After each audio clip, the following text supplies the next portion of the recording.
So we're going to do a quick little first look at this camera, and yeah, I'm going to try to be quick on this one because I'm not going to do a full in-depth thing right away as this camera is just releasing.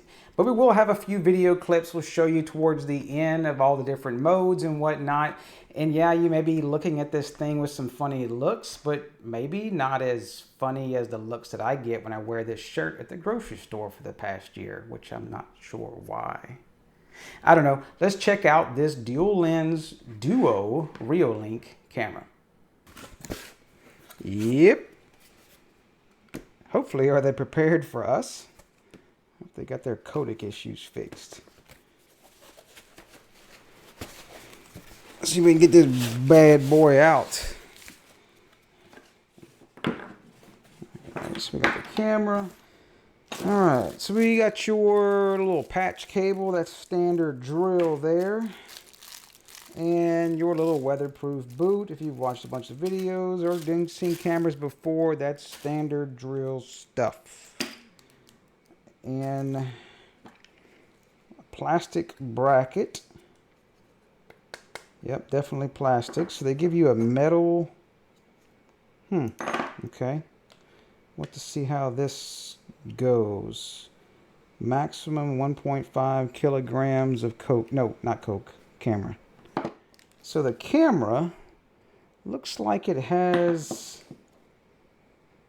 a mounting hole here and another mount here. I did cover up my serial just in case so no one would try to pair it with their app. It says DC 12 volt. This is PoE, just regular PoE 802.3 AF, so that's standard power over Ethernet. For the ones that don't know, basically you can power this and the data comes over the Ethernet cable. Now they do have a Wi-Fi version, and I believe they also have a cellular module version. I don't have the cellular one. Yeah, so just the micro SD card slot. And then there's a little pinhole for the reset to do factory defaults if you forget your password or whatever. So I'm curious to see how they've done this, because you got to think about a lot of apps and stuff are not prepared for a crazy wide image. I mean, a lot of cameras are either going to be 4:3, which is kind of like your standard, like the old school standard definition TVs. Even though they are like 5 megapixel, they'll be 4:3, almost square. And then you have 16:9, which is your widescreen. Gonna have a really wide angle view. I know it kind of looks like a bug. I mean, let's see who's gonna put a little white smiley face. I need a white sticker and we can put a little smiley face on it, right? That'd be perfect. So it's gonna have looks like a warm white and cool white LEDs. I don't think it's going to have IR. I don't know. We'll find out. We'll see how the night vision works. I'm very curious. Looks like this is probably a lux sensor right there to see if it's day or night or storm or whatever it may be. This is a metal front. The back appears to be type of plastic, maybe. I don't have a magnet or anything near me, but I won't be pulling this apart because probably if we did that, we would ruin the waterproof. I'm thinking there might be, we'll have to check the specs, a speaker or microphone in the back. Interesting. Seems like I always have issues with some camera mounts. They're just not thought out right. And this is a follow-up after I've mounted the camera, so this is a day or two after the original unboxing. Now this is the Wi-Fi model, but it doesn't matter. The other ones are just going to mount the same. You can see that they have this metal plate. And you really have to take this metal plate and you got to make sure you do get it level, and it's more for the wall mount.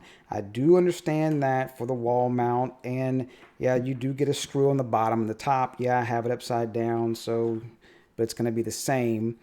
So if you mounted it on a wall, and then you would point the camera down, right? And yeah, that would look down, and you could pivot it, and you could do all the things, and then you could even do your little angle, and there is a little screw right here to set that. Great, perfect, right? Well, not really. A lot of residential stuff is mounted under the eave. They should have made a mount with just a little bit different stuff here. So the first issue is, so you've got it hanging from the wall, right? And now you want to move it a couple degrees to the pivot, right? Well, no, you've already mounted this plate with 3 screws, and you got to get that exactly right.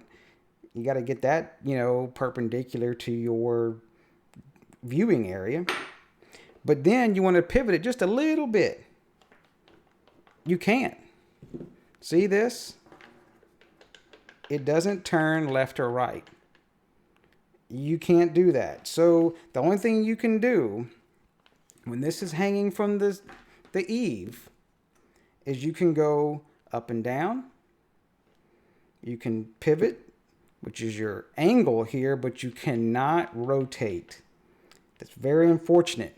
And I'll show you some awesome piece of technology that lets you do that. A little sarcasm there.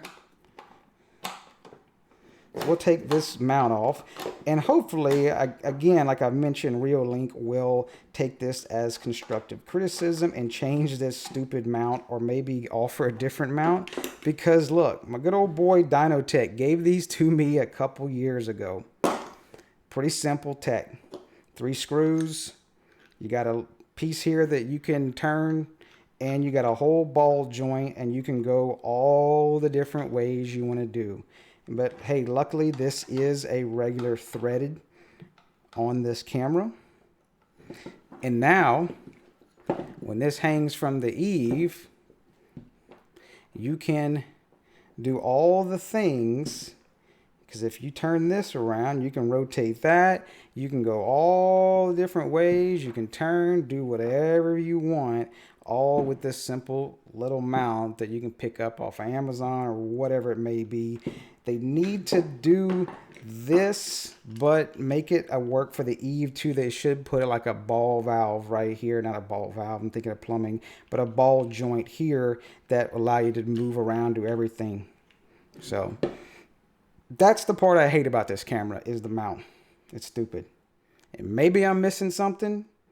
So if really I missed something on this ball joint that don't go the other way. I'm not perfect. I make mistakes sometimes. So if I did, let me know down below.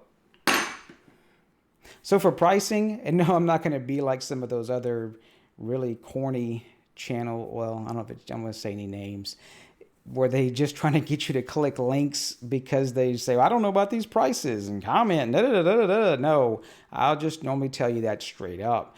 They did say the price would be around 110 for the PoE, and I think it was like 130 around. I know they haven't released yet for the wired Wi-Fi one. I don't know why they call it wired Wi-Fi. I guess it's wired power. But of course, that's subject to change, and definitely check out their website once they do release for the pricing of these cameras. So I won't bore you with all the specs. I'll just hit on some of the big ones. It's going to be 2 cameras. They are 4 megapixel and they are 25 frames a second. It does give you a 150 degree view, which is pretty wide. And I'll show you some stuff that I did in mine. Now, I did get one thing wrong in actually just looking at it myself. They have LEDs that are for the IR, which is, you know, you'll see those little red ones at night. It gives you that kind of night vision, as well as you do have the white LEDs. If you want that color night vision, you can have that activate with the motion. Now, one thing I did want to talk about, because yeah, it is out there and you do see it. There are several different threads you'll see, like such as this one. And no, I'm not going to go through and name any names. You're more than welcome to go Google for this thread and go read it if you'd like to. There was some issues that I found with several of Reolink's cameras as of recent. I know I've done a lot of different reviews on the Reolink cameras and including their NVRs. I still like their NVRs. They're great little systems to throw into a house or whatever because you throw it in, they're pretty much plug and play and you roll, especially those person vehicle detection ones. But when it comes to doing stuff with the power users, such as using Frigate for object and person detection, doing your own thing, such as with Home Assistant, or you can do stuff with Blue Iris and do your deep stack, whatever it may be, there was some issues with some of the Reolink cameras. They would just drop out of Blue Iris, or even in Frigate. I mean, they have a whole section on just how to configure Reolink cameras. I mean, come on, you shouldn't have to do that. You should just be able to throw in the RTSP feed and go. But there seems to be some weird oddness with their codecs. But I will say I did not run into this on this particular camera. So whatever they did on the codecs on this, they need to do that on all the other cameras, such as the 500 series, the 800 series. I mean, that's what they're talking about in this thread right here. I did try the 800 series with BI, Blue Iris, and it was absolutely horrible. I would not recommend that combination at all. Probably stick to maybe if you want to use it with their NVR. But we're going to run through some of the things. I would hope that Reolink takes the opportunity to read some of these threads out here that are on the internet because it's not making a good name for themselves, and they would just fix the software and make everybody happy, including making additional sales. So with that said, let's jump into actually looking at the camera and get on with things. I did want to start with just this. This is my Blue Iris feed of it, and yeah, you can see that I do get that yellow exclamation point at sometimes. I did try to tweak some of the frames per second in here, and I was able to get rid of it at times, but there's still maybe something weird with the codec. But I didn't have any issues of it dropping out. I will include, again, at the end of the video, some of the just raw feeds we did direct to disk recording, and I'll just throw those straight in, uncut, kind of no processed, and throw them into the end of this video. And that's how we'll wrap this one up. Now, as I said earlier, I did have it inside Frigate, and if you're not sure what Frigate is, check the link down in the video description. It's a pretty cool software that's free for doing all kind of notifications based on various things and objects.